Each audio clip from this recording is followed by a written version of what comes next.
Assalomu alaykum. Azizlar. 25 yili Qarashaning 13-i. Mana Qalja chegarasiga keldik. Bu yerda kichkina Xitoyga degan qarshiligimizni ko'rsatuv maqsadida keldik. Bu maqsadda bu yerning chegara rayonining huquq qo'rg'ovchilari keldi. Biz bu yerda Xitoy ekspansiyasiga qarshiligimizni bildirib, Xitoy tuğun және Xitoy prezidentining tuğunu örtedік. Президенттің суретін және туын өртедік. Мақсатымыз Қытай экспансиясына, Қытайдың біздің жеріміз жаулауына қарсымыз.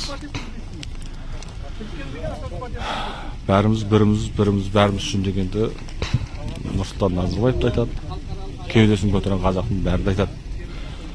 Енді мына ұлан-ғайыр даламызды кемтін қыртып, езіп, Қытайлар сатып алып, өз экспансиясын жүргізіп жатыр. Және де бәріміз үшін дегенде Әлнұр Тұрғанбай бауырымызды міне 3 айдан асты. 3 айдан асты, әлі қайтарған жоқ. Ал бұлар бізден заңды талап етіп жатыр. Ал заң не үшін біздің бір азаматымызды қорғауға жетпеген заң, қалай біздің осындай бір наразылығымызды өткізуімізге заң келеді. Осыған ойланыңыздар. Қытай экспансиясына қарсымыз. Қытаймен болған күлді келісім шарттардың аяқталуын, қайта қаралуын біз талап етеміз.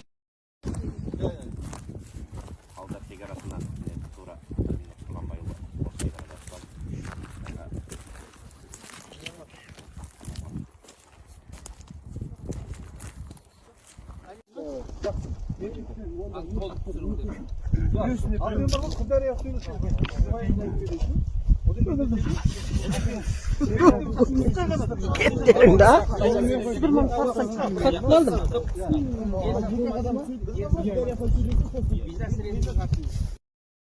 Қытай коммунистік партиялары ұстаудың себебінен Қытай коммунистік партиясының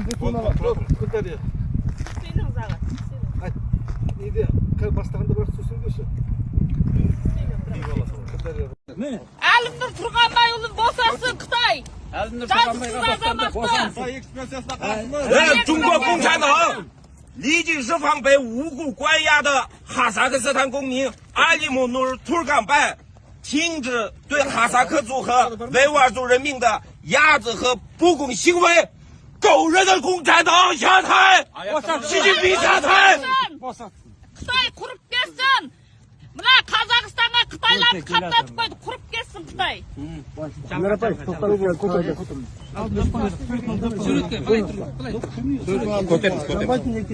Былай қарай жақындата беріңіз.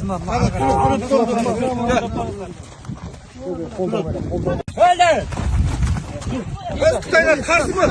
Қытайлар біздің даламызға келмес. Енді бол.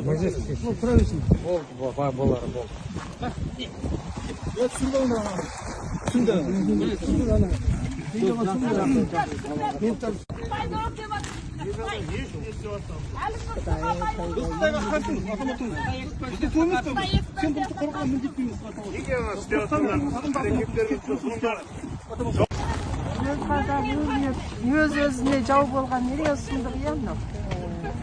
Алла.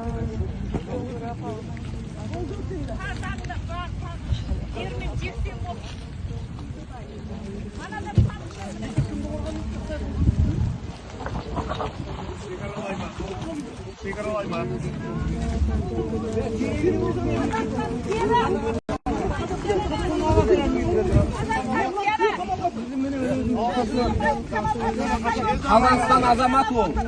Қазақстанның азаматы Қытайдан беріледі. Қытай әлі шығарған жоқ. Не жағдай болды? Не өртеп жатыр? Қазақстанның қандай құқығы бар екен?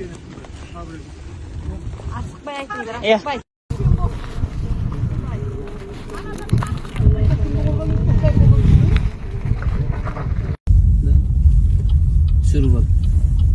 Түсіріп алыңдар,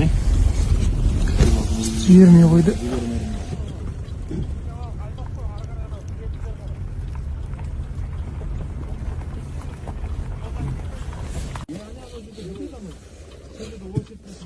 bir liniya qo'yib qo'ygan